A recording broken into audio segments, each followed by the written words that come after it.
Winner point को subscribe कीजिए और बेल आइकन को प्रेस कीजिए। Hello everyone, welcome back to winner point education. मैं अमिता त्रिपाठी, आपकी Hindi Sanskrit teacher.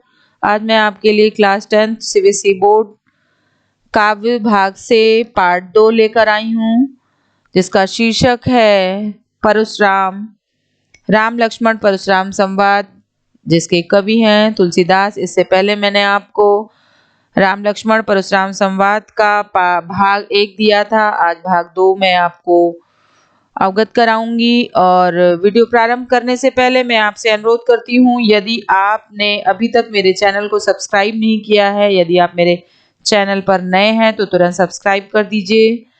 Bell icon press करके ऑल नोटिफिकेशन ऑन कर लीजिएगा, ताकि आपको हमारे सारे वीडियो का नोटिफिकेशन समय से मिल जाए। और प्रत्येक वीडियो को लाइक कीजिए, उसे शेयर कीजिए। तो लाइक और शेयर ठोक दीजिए, महाकाल का दबा के लाइक और शेयर ठोक दीजिए। 5000 लौटे दिख जाना चाहिए। तो आइए समय न व्यतीत करते हुए वीडियो प्रारंभ करते हैं। कौशिक सुनहु मंद यहु बालक, कुटिल काल बस निज कुल घालकु। भानु वंश न के राकेश कलंकु, निपट निरंकुश अबुध असंकु। काल कवल होई है छन माही, कहो पुकारी खोर मोहि नाही। तुम हट कहु जो चहु बारा, कही प्रताप बल रोष हमारा। लखन कहु मुनि सुजस तुम्हारा, तुम्हि अछत को बर न पारा। अपने मुँह तुम आपन करनी, बान अनेक भांति बहु बरनी। नहीं संतोष तपुनि कछु कहु, जन ऋषि रोग सुधौ दुसह दुख सहु। वीर व्रती तुम धीर अछोभा, गारी देत न पावहु शोभा। अब यहाँ पर जब विश्वामित्र से परशुराम कहते हैं कि हे विश्वामित्र, सुनो यह बालक बहुत ही कुबुद्धि और कुटिल है। कुबुद्धि माने इसके पास बुद्धि नहीं है, जो बार बार मुझे ललकार रहा है, मुझे जो उसके मन में आ रहा है वो कह रहा है। तो इसी पर वो कौशिक यानी विश्वामित्र से कहते हैं कि ये बालक बहुत ही उद्दंड है और कुटिल है। कुटिल काल बस निज कुल घालक, काल के बस होकर वह अपने कुल का घातक बन गया है। कुटिल काल बस यानी काल के बस में हो गया है, इसीलिए निज माने अपने, कुल माने अपने वंश का घातक बन रहा है, ऐसा प्रतीत हो रहा है। भानुवंश राकेश कलंकु, भानु माने सूर्य, वंश माने वंशी, यानी सूर्यवंशी रूपी चंद्र का कलंक। राकेश यहाँ चंद्रमा से तात्पर्य है, अर्थात सूर्यवंशी चंद्र का कलंक है। निपट निरंकुश अबुध असंकु, यह बिल्कुल उद्दंड, मूर्ख और निडर बालक है। यानी बहुत ही उद्दंड है, मूर्ख भी है और निडर भी है। काल कवल होई छन माही, कहो पुकारी खोर मोहि नाही। वो कह रहे हैं कि अभी ये क्षण मात्र में ही काल कवल, काल के बस हो जाएगा, यानी काल का ग्रास बना दिया जाएगा। मैं यह पुकार पुकार कर बार बार कह रहा हूं कि कहो पुकारी खोर मोहि नाही। मैं ये पुकार पुकार के बार बार कह रहा हूं कि ये अभी काल का ग्रास बन जाएगा। तुम्हु हटकहु चो चहु बारा, अगर तुम ये चाहते हो, माने वो कह रहे हैं यदि यह मारा जाए तो मुझे किसी प्रकार का दोष नहीं देना। यदि तुम ये चाहते हो कि ये मारा ना जाए, तो तुम इसे अगर बचाना चाहते हो तो तुम्हें इसे हमारे प्रताप, बल और क्रोध के बारे में समझाना होगा। वो कह रहे हैं कि लखन कहूं मुनि सुजस तुम्हारा, क्षमहु अछत को बर न पारा। अगर तुम चाहते हो कि ये बच जाए तो तुम्हें मेरे रोष, मेरे प्रताप, मेरे क्रोध के बारे में इसे बताना होगा, ताकि यह सुने और उद्दंडता ना करे। इसीलिए वो विश्वामित्र से कह रहे हैं। तो अपने लखन कहो मुनि सुजस तुम्हारा, लखन यहाँ लक्ष्मण जी ने कहा कि हे मुनि, मुन सुजस तुम्हारा। सुजस माने यश का वर्णन आपके रहते और कौन कर सकता है। जब विश्वामित्र से लक्ष्मण की बातों को बताते हैं परशुराम की, आप यदि चाहते हो कि ये काल के ग्रास में ना जाए तो आप इसे समझा लीजिए और मेरे प्रताप के बारे में इसे अवगत करा दीजिए, मेरे क्रोध के बारे में इसे जता दीजिए, बता दीजिए कि मेरा क्रोध कैसा होता है। तो ये सारी बातें जब हो रही हैं तो इसे सुनकर लक्ष्मण स्वयं मुनि से कहते हैं कि हे मुनि, आप अपने यश का वर्णन आपके रहते कौन कर सकता है? आपने अपने ही मुख से अपने कार्यों का वर्णन अनेकों बार किया है कि बार अनेक भांति बहुवर्णी। आपने तो अपने मुख से स्वयं ही अपने यश का वर्णन बहुबार किया है, बहुत बार किया है। और नहीं संतोष तो पुनि कछु कहा होई, जिन ऋषि रो की दुसहु दुख सहु। अब वो कह रहे हैं कि इतनी बार करने के बाद भी यदि आपको अभी भी संतोष नहीं है तो दोबारा कुछ कह डालिए। यानी आपको ऐसा लग रहा है कि अभी जो आपने अभी तक अपनी यश का गान किया है अपने ही मुख से, तो आप दोबारा कह दीजिए, जिन ऋषि रो की दुसह दुख सहाऊ। अपने क्रोध को रोककर असहनीय दुख को मत सहिए। वो कह रहे हैं क्रोध रोक रहे हैं, ऐसा दुख अपने ऊपर मत रखिए, मत सहिए।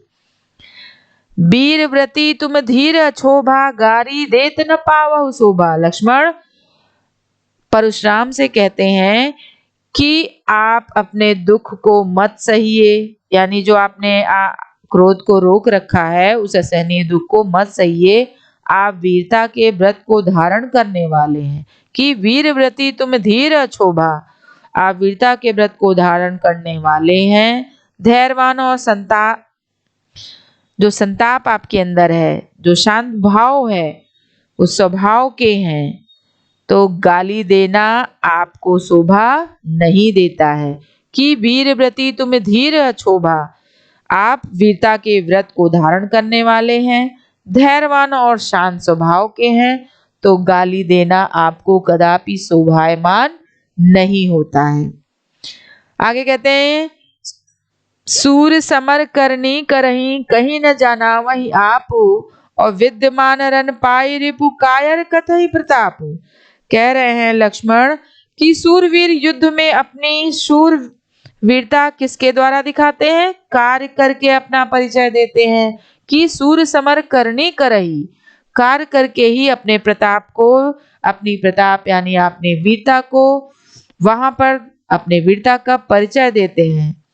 कहकर अपनी बात नहीं बताते कि हम बहुत ही प्रतापी हैं, उन्हें ये बताने की कदापि आवश्यकता नहीं होती है। भूमि में अपने सामने शत्रु को देखकर कायर ही अपने प्रताप की डींग हाका करते हैं कि विद्यमान रन पाई रिपु कायर कथई प्रताप। रण माने युद्ध क्षेत्र में, युद्ध भूमि में अपने सामने, रन पाई रिपु, रिपु माने शत्रु को देखकर, कायर कथई प्रताप, जो कायर व्यक्ति होते हैं वे ही व्यक्ति अपने प्रताप की डींगे मारते हैं। डींगे माने अपने आप की प्रशंसा करते हैं। तो आपको ऐसा करने की आवश्यकता नहीं है। यदि आप वीर हैं तो आपके कार्य से ही पता चल जाएगा। आप जो बार बार कह रहे हैं वो कदापि उचित नहीं है, ऐसा लक्ष्मण समझाने का प्रयास करते हैं।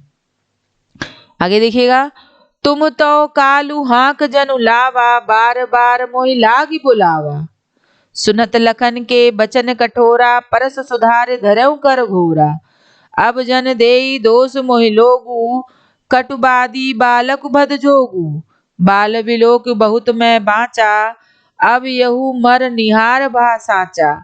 कौशिक कहा क्षमहि अपराधु, बाल दोष गुण गनहि न साधु।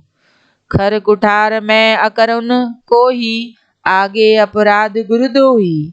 उतर देत छोड़ो बिनु मारे, केवल कौशिक सील तुम्हारे। न त यही काटि कुठार कठोरे, गुरहि उरिन होते क्षम थोरे। तो तुम तो कालू हाक जनु लावा, कहने का तात्पर्य है कि आप तो जैसे बार बार आवाज लगा कर काल को मेरे लिए बुला रहे हैं। लक्ष्मण जी के इस प्रकार के कठोर वचन सुनकर परशुराम क्या कहते हैं कि सुनत लखन के वचन कठोरा। जब लक्ष्मण परशुराम से कहते हैं कि तुम तो कालू हाक जनु लावा, बार बार मोहि लाग बुलावा, आप तो जैसे बार बार आवाज लगाकर काल को मेरे लिए बुला रहे हैं। आपकी बातों से तो मुझे ऐसा ही प्रतीत होता है। तो जब ऐसा लखन परशुराम से कहते हैं तो परशुराम जब सुनते हैं उनके कठोर वचन को सुन के क्या कहते हैं कि सुनत लखन के बचन कठोरा परस सुधार धरऊं घर घोरा। अब जब ऐसा वो कहते हैं तो उनके कठोर वचन को सुनकर परशुराम क्या कहते हैं कि परशुराम जी ने अपने भयानक फरसे को संभाल कर अपने हाथ में पकड़ लिया कि बार बार मोहि लागु बुलावा परस सुधार धरऊं कर घोरा। वो अपने फरसे को संभाल कर अपने हाथ में पकड़ लिया और कहने लगे, क्या कहे कि अब जन देई दोष मोहि लोगु। कह रहे हैं कि अब लोग मुझे दोष ना देना। यह कटु वचन बोलने वाला बालक मारने के योग्य है कि कटुवादी बालक बदजोगु। ये कटु वचन बोलने वाला बालक मारने योग्य मुझे जान पड़ रहा है। और बाल बिलो की बहुत मैं बाचा, इसे बालक समझकर मैंने बहुत बचाया। बाचा माने बचाया। अब यह मर निहार भाषाचा, किंतु अब यह सचमुच मरने को ही आ गया है। इसके जो व्यवहार है वो मरने के कारण बन रहे हैं। कौशिक कहा क्षमऊ अपराधा। अब कौशिक ऋषि से कहते हैं, विश्वामित्र जी ने कहा कि कौशिक कहा क्षमऊ अपराधु। विश्वामित्र जी ने कहा कि अपराध क्षमा कीजिए। क्षमहु मने अपराध को क्षमा कीजिए। बाल दोष गुण गनहि न साधु। बाल दोष यानी सज्जन बालकों के दोष और गुण नहीं गिने जाते। तो सज्जन बालक होते हैं उनके गुण और दोष को गिना नहीं जाता है। फिर इस पे क्या होता है कि उत्तर देत छोड़ बिनु मारे केवल कौशिक सील तुम्हारे। उत्तर देते हुए क्या कह रहे हैं कि खर कुठार में अकरुण को ही आगे अपराध गुरुद्रोही। खर कुठार अर्थात परशुराम जी बोले कि मुझे दया रहित और क्रोधी के सम्मुख या गुरुद्रोही उत्तर देते हुए अच्छा नहीं लग रहा है। इतना होते हुए भी मैं इसे बिना मारे छोड़ दे रहा हूँ। उत्तर देत छोड़ो बिनु मारे। जब वो कहते हैं कि बालकों के जो सज्जन बालक हैं उनके दोष और गुण नहीं गिने जाते हैं, तो परशुराम जी इसी बात पर बोलते हैं कि मुझ दया रहित और क्रोधी के सम्मुख या गुरुद्रोही जो गुरु का द्रोही है वो उत्तर दे रहा है। इतना होते हुए मैं इसे बिना मारे छोड़ रहा हूँ। तो हे विश्वामित्र केवल कौशिक शील तुम्हारे। हे विश्वामित्र केवल तुम्हारे शील और प्रेम के कारण मैं ऐसा कर रहा हूँ, अन्यथा क्या होता। ना तो ये ही काटी कुठार कुठोरे गुरही उरिन होते श्रम थोरे। इसे इस कुठार से मैं कठोर कुठार से क्या कर देता, काट देता और थोड़े ही परिश्रम से गुरु के ऋण से मुक्त हो जाता। मुझे ज्यादा परिश्रम करने की आवश्यकता नहीं होती। आगे क्या कहते हैं कि गाद सुन यह कह हृदय हसी मुने हरिहरे जूझ और आय मय खाण न ऊख मैं अजऊ न बूझ अबूझ। आप कह रहे हैं विश्वामित्र जब उनकी बात ये सब सुनते हैं तो विश्वामित्र का हृदय जो है वो हंस कर कहते हैं कि मुनि को सर्वत्र हरा ही हरा सूझ रहा है। कि गाद सुन का हृदय हंसी मुनि हरिहरे सूझ। यानी विश्वामित्र ने जब ये सब सुना तो हृदय में ही वो हंसते हुए क्या कहते हैं कि सर्वत्र उन्हें हरा ही हरा सूझ रहा। हरिहरे माने हरा ही हरा दिखाई दे रहा, सूझ रहा है।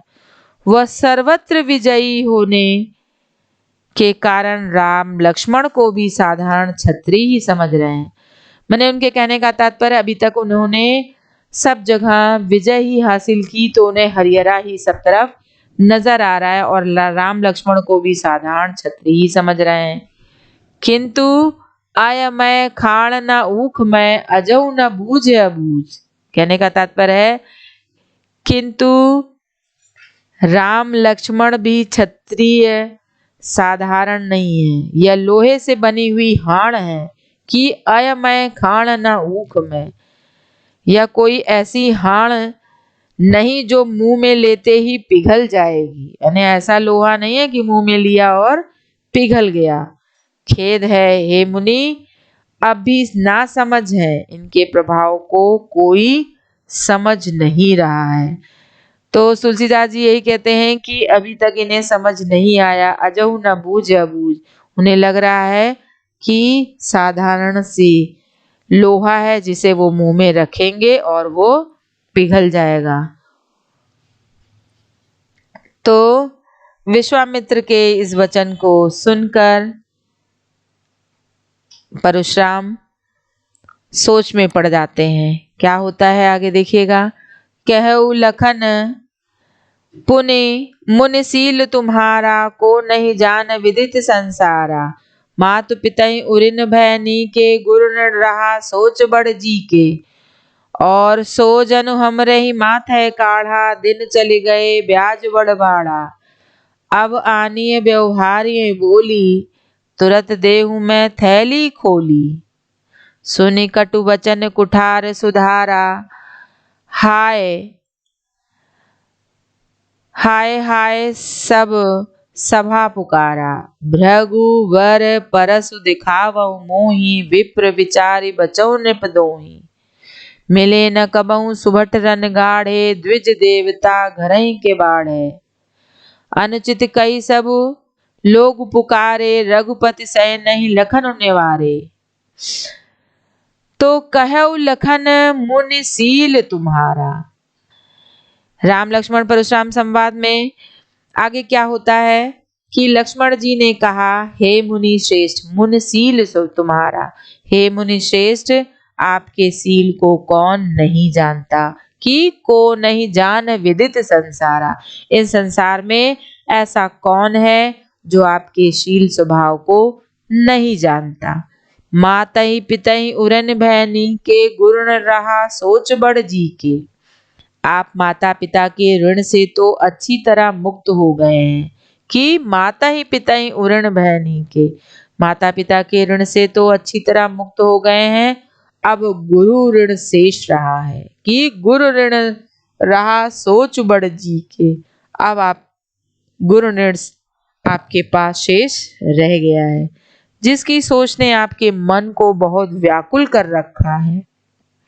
कि सो जनु हमरे ही माथे काढ़ा, दिन चल गए ब्याज बड़बाड़ा। अर्थात जिसकी सोच ने आपके मन को बहुत ही व्याकुल कर रखा है, वह मानो हमारे ही माथे मढ़ा था। कि माथे काढ़ा, वो मानो हमारे ही माथे मढ़ा था। बहुत अधिक दिन बीत जाने के कारण हमारे ऊपर ब्याज भी बहुत बढ़ गया। कि दिन चली गए ब्याज बढ़ बाढ़ा, बहुत दिन होने के कारण हमारे ऊपर ब्याज भी बढ़ गया है। अब आनी व्यवहारी बोली, तुरंत देऊ मैं थैली खोली। कहने का तात्पर्य है कि अब आप किसी हिसाब करने वाले को बुला लाइए, तो मैं तुरंत ही थैली खोलकर पूरा हिसाब चुका दूंगा। तुरंत देऊ मैं थैली खोली, मैं थैली खोलकर तुरंत पूरा हिसाब चुका दूंगा। तब लक्ष्मण जी के इस प्रकार के कठोर और कड़वे वचन को सुनकर परशुराम क्या बोलते हैं कि भृगुवर परसु दिखावहु मोहि, सुनि कटु वचन कुठार सुधारा। हाय हाय सब सभा पुकारा। और भृगुवर परसु दिखावहु मोहि, विप्र विचार बचौ नृप दोहि। कहने का तात्पर्य है, जब लक्ष्मण के कठोर वचन वो सुनते हैं इस प्रकार के, तो लक्ष्मण जी ने जो कहा था कड़वे वचन सुनकर परशुराम जी ने कुठार संभाला और पूरी सभा हाय हाय करके पुकार उठी, हाय हाय। तो क्या होता है, लक्ष्मण जी ने कहा, हे प्रभु श्रेष्ठ भृगुवर यानी प्रभु श्रेष्ठ, आप मुझे बार बार फरसा दिखा रहे हैं। कि दिखावहु मोहि, आप मुझे बार बार फरसा क्यों दिखा रहे हैं। विप्र विचार बचौ नृप दोहि, विप्र विचार बचौ निज दोही। लक्ष्मण जी के इस प्रकार के कठोर और कड़वे वचन सुनकर परशुराम जी ने कुठार संभाला तो पूरी सभा हाय हाय करके पुकार उठी। तब लक्ष्मण जी ने कहा, हे प्रभु श्रेष्ठ, आप मुझे बार बार फरसा क्यों दिखा रहे हैं। पर हे राजाओं के शत्रु, मैं आपको ब्राह्मण समझकर बचा रहा हूं। कि विप्र विचार बचो नृप दोही, हे राजाओं के शत्रु, मैं आपको क्या समझकर बचा रहा हूँ? ब्राह्मण समझकर बचा रहा हूँ। मिले न कबहूँ सुभट रन गाढ़े, द्विज देवता घरई के बाढ़े। अर्थात आपको कभी बलवान वीर योद्धा नहीं मिले। हे ब्राह्मण देवता, आप घर में ही बड़े हैं। कि द्विज देवता, द्विज माने ब्राह्मण, हे ब्राह्मण देवता घरई के बाढ़े, आप घर में ही बड़े हैं, आप घर में वीर योद्धा हैं। मिले न कबहू सुभट रन गाढ़े, आपको कभी भी ऐसे लोगों से पाला नहीं पड़ा है। अनुचित कही सब लोग पुकारो, रघुपति सहनहि लखन निवारो।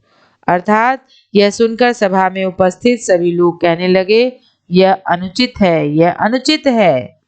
उसी समय श्री रघुनाथ जी ने आंखों के इशारे से लक्ष्मण जी को रोक दिया कि अनुचित कही सब लोग पुकारे। अनुचित कहते हुए सभी सभावासी बोले तो श्री रघुनाथ रघुपति अर्थात श्री राम ने आंखों के इशारे से कि सैन्य लखन निवारे, आंखों के इशारे से ही लक्ष्मण जी को रोक दिया। रोकते हुए क्या कहा? लखन उतर आहुत सरिस, भृगुबर कोप कृसान, और बढ़त देख जल सम बोचन, बोले रघुकुल भान। अर्थात लक्ष्मण जी के उत्तर आहुति के समान थे। लखन उत्तर आहुति सरस, यानी लखन अर्थात लक्ष्मण के जो उत्तर थे वो आहुति के समान थे, जिनसे परशुराम जी के क्रोध रूपी अग्नि को बढ़ावा मिल जाता था। वो ऐसे वचन ही बोलते थे कि मानो आग में घी डालने का काम करते थे। और बढ़त देख जल सम वचन, बोले रघुकुल भान। तो रघुकुल के सूर्य, रघुकुल के सूर्य किसे कहा गया? श्री रामचंद्र जी को। श्री रामचंद्र जी जल के समान शांत करने वाले मधुर वचन बोलते हैं। और किसको शांत कर देते हैं? परशुराम को। तो यहाँ पर यही बताया गया है कि लक्ष्मण क्या काम करते थे? आग में घी डालने का काम करते थे, लेकिन वहीं पर श्री रामचंद्र जी ने जल के समान शांत अपने मधुर वचन से परशुराम के क्रोध को शांत कर दिया। तो आज आपने ये देखा कि विश्वामित्र, परशुराम, लक्ष्मण और राम का संवाद हुआ। उसमें विश्वामित्र ने भी अपना भाव व्यक्त किया, उनकी भावनाएं जो थी कि ऐसा नहीं करना चाहिए कि एक बालक जो गुणी बालक है उसके गुणों और अवगुणों को क्षमा कर देना चाहिए क्योंकि वो वीर है। तो अब समय समाप्त हो चुका है। आपको मैं अपने अगले पार्ट में पुनः मिलूंगी, तब तक के लिए धन्यवाद।